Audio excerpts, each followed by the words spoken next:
RRR లాంటి mega block buster cinema తర్వాత రామ్ చరణ్ నుంచి వచ్చిన సినిమా గేమ్ చేంజర్. అలాగే శంకర్ గారు తెరకెక్కించిన మొదటి తెలుగు సినిమాది. అన్నిటికి మించి 350 కోట్ల పైగా బడ్జెట్ తో దిల్ రాజు తన బ్యానర్ లో 50వ సినిమాగా గేమ్ చేంజర్ సినిమాని ప్రేక్షక ముందుకు తీసుకొచ్చాడు. మరి వీళ్ళందరి కష్టం ఫలించిందా లేదా, సినిమా ఎలా ఉందో మన రివ్యూలకు తెలుసుకుందాం.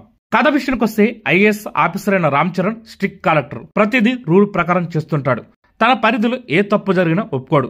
అలాంటి ఐఏఎస్ ఆఫీసర్ వైజాగ్ వచ్చిన తర్వాత సిటీని క్లీన్ చేసే పనిలో పడతాడు. అలాంటి వాడికి ముఖ్యమంత్రి శ్రీకాంత్ కొడుకైన ఎస్జే సూర్యతో అనుకోని శత్రుత్వం ఏర్పడుతుంది. తన ప్రతి పనికి అడ్డొస్తున్న రామ్ చరణ్ ని అడ్డు తొలగించుకోవాలనుకుంటాడు ఎస్జే సూర్య. అదే సమయంలో ముఖ్యమంత్రి శ్రీకాంత్ చనిపోతాడు. ఆయన చనిపోతూ తన వారసత్వం ఎవరికి వాళ్ళని చెప్తాడు. ఇదే సమయంలో తన తండ్రైన అప్పన్న పెద్ద రామ్ చరణ్ గురించి, అమ్మ గురించి కొన్ని నిజాలు తెలుసుకుంటాడు రామ్ చరణ్. సరిగ్గా అదే సమయంలో రాష్ట్రంలో ఎన్నికలు కూడా వస్తాయి.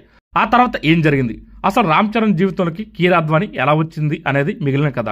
ఈ సినిమా ఎలా ఉందంటే, గేమ్ చేంజర్ సినిమా గురించి శంకర్ గారు ముందు నుంచి ఒకటే మాట చెబుతున్నాడు. ఇది ఇప్పటి వరకు చూడని కొత్త కథ కాదు, కానీ స్క్రీన్ ప్లే చాలా కొత్తగా ఉంటుందని, ఇంట్రెస్టింగ్ గా ఉంటుందని చెప్పారు. తెలుగులో చాలా రోజుల తర్వాత వచ్చిన పక్కా political entertainment cinema game changer. ఈ సినిమాకు Shankar mark screenplay additional attraction అని చెప్పాలి. కార్తిక్ సుబ్బరాజు అందించిన కథకు తనదైన శైలిలో చాలా మెరుగులు దిద్దాడని చెప్పాలి.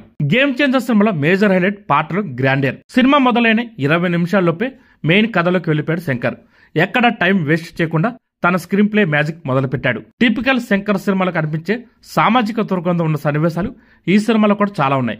దానికి కమర్షియల్ అంశాలు జోడించాడు శంకర్. ముఖ్యంగా కాలేజ్ స్టూడెంట్ గా రామ్ చరణ్ ఎంట్రీ, ఆ తర్వాత వచ్చే సన్నివేశాలు ఆసక్తికరంగా ఉన్నాయి. అయితే కథ వేగంగా జరుగుతున్న సమయంలో కీరా అద్వానీ, రామ్ చరణ్ మధ్య సన్నివేశాలు కాస్త సాగదీసినట్టు కనిపించాయి.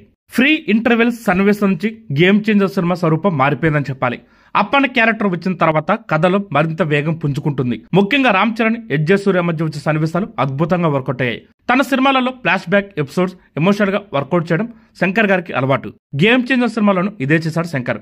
అప్పన్న ఎపిసోడ్ ఎక్కడ ముగించాలో కరెక్ట్ గా అక్కడే ముగించాడు దర్శకుడు. అప్పన్న పాత్రను తీర్చిదిద్దిన విధానం కూడా బాగానే ఉంటుంది.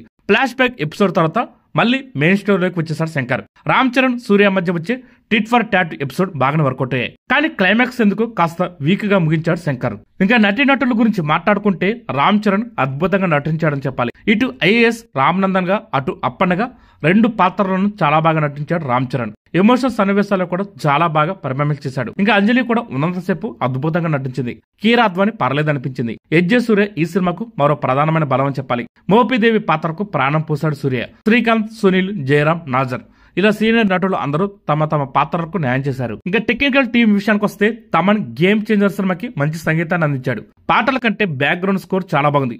అలాగే తిరు అందించిన సినిమా ఫోటోగ్రఫీ ఈ సినిమాకు అదనపు ఆకర్షణ చెప్పాలి. శంకర్ ఏదైతే విజువల్ చేశాడో అది స్క్రీన్ మీద కనిపించింది. అలాగే ఎడిటర్ రుబిన్ వర్క్ బాగుంది.